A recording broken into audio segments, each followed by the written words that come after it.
Շնորհակալություն, պարոն Տերտերյան, առաջին հոդվածի հետ կապված փաստորեն, երբ մենք մինչև 2015 թվականը հնարավորություն ենք տվել, որ միջին մասնագիտական կրթություն ունեցող հաշվապահները շարունակեն աշխատել այդ պաշտոններում, այսպես ասած, հիմա մենք երկարաձգում ենք մինչև 2018 թվականը, փաստորեն, որպեսզի մենք հնարավորություն ընձեռնենք մինչև 18-ից հետո գոնե բարձրագույն կրթության հաշվապահներ կարողանան այդտեղ աշխատել։ Այս ընթացքում համապատասխան կրթության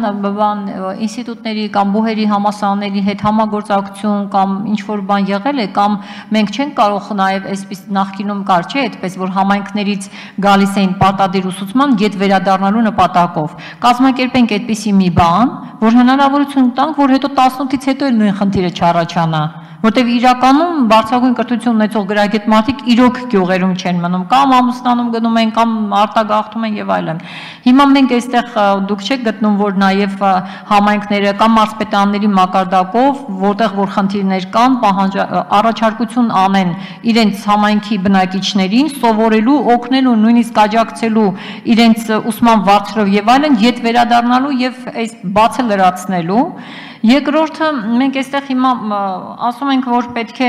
ձևավորենք, ասենք, աշխատակազմերի մրցույթային եւ ատեստավորման հանձնաժողովների կազմերն ընտրվում են եւ այդ նպատակով համակարգում զետեղված եւ այլ պատահական ընտրված տեխնացուներից։ Հիմա այս հանձնաժողովները ովքեր են, իրենք են կազմելու, իրենք են այդ մարդկանց գործեր ընդունելու, իրենք են համակարգում դնելու այդ անունները եւ ընտրությունը, որ ասում ենք, այստեղ պետք է լինի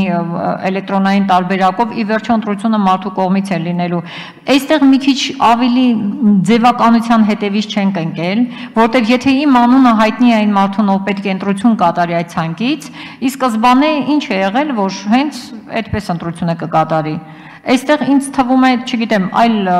ձևակերպման կամ այլ մոտեցման տարբերակ է իմ կարծիքով, եթե ժամանակ լինի հետագան գուցե մտածենք առաջարկություն էլ անենք, չգիտեմ։ Շնորհակալություն Տիկին Բիշարյան, սկսեմ երկրորդ հարցից։ Հանձնաժողովների եւ մրցութային ու ատեստավորման հանձնաժողովի կազմերի ընտրման այս ձևը մի բան չի, այսինքն շատ մեծ նորամուծություն չի, այն շատ դեպքերում է օգտագործվում, այսինքն լինում է բազա ավելի մեծ, քան թե մարդիկ են, որոնք պիտի լինեն այդ պահին։ Եվ պատահական ընտրությունը ուղղակի նրա համար է, որպեսզի որևէ հանձնաժողովի անդամ եւ որևէ տեխնացու կամ վերապատրաստվող նախապես այդ բանը չիմանա։ Հիմա այս մեխանիզմը աշխատում է ամբողջ քաղաքծառայությունում, բոլոր տեղերում էսպես է աշխատում։ Մենք այս մեխանիզմը ապրոբացիա են կարել արդեն քանի տարի Երևանում, Երևանի բոլոր մրցույթային հանձնաժողովները ձևավորվում են ինչ-որ պահի այդ մրցույթի օրը կամ դրանից մեկ օր առաջ։ Հիմա մենք առաջարկում ենք այս մեխանիզմը ներդնել նաև 15000 եւ ավելի բնակչություն ունեցող համայնքներում, որտեղ այս պոտենցիալը կա։ Չենք առաջարկում դա դնել 40 կամ 140 կամ 200 հոգանոց համայնքում, որտեղ այնտեղ դժվար է, մի մանկապարտեզի վարիչ ունենք, մի դպրոցի տնօրեն, մի քանի դասատու, այնտեղ դժվար է բազա ձևավորել, որ մի հատ էլ հլա այս ամեն ինչ անել։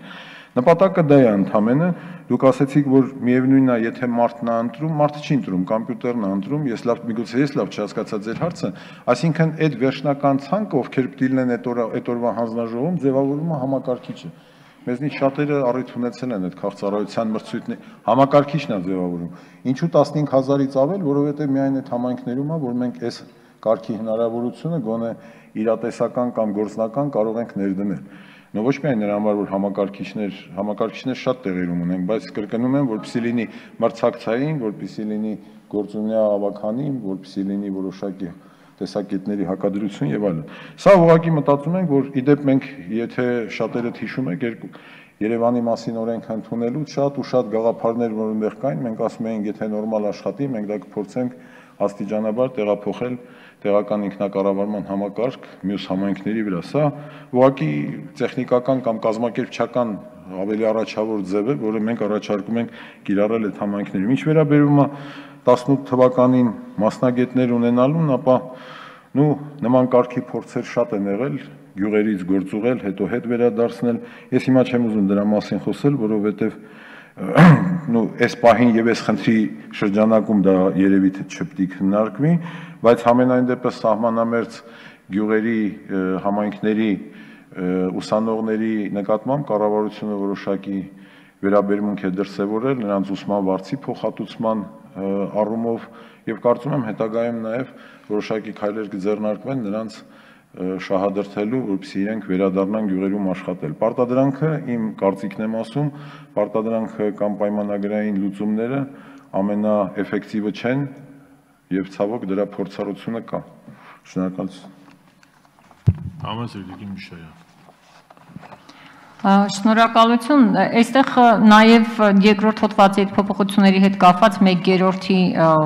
չափերը, որ դրված են, արդյոք դրանք 1/3-ը համապատասխան մարզպետարանի, 1/3-ը համայնքի ներկայացուցիչների եւ 3-ի դեպքում է 1/3-ն է։ Սրանք շատ չեն, ինչ եք կարծում մարզպետարանի համար։ Այսինքն մարզպետարանի ներկայացուցիչները 1/3 շատ են, դուք կարծում եք։ Հա, այդ հարցի իմաստը դա է, ներողություն։ Վերջաշուտ մասնագիտական հանձնաժողովը ինչքան ներկայացված լինեն, այնքան լավ, ինքը ոչ մի վարչական լիազորություն չունի։ Ստուգում են գիտելիքները հստակ նկարագրված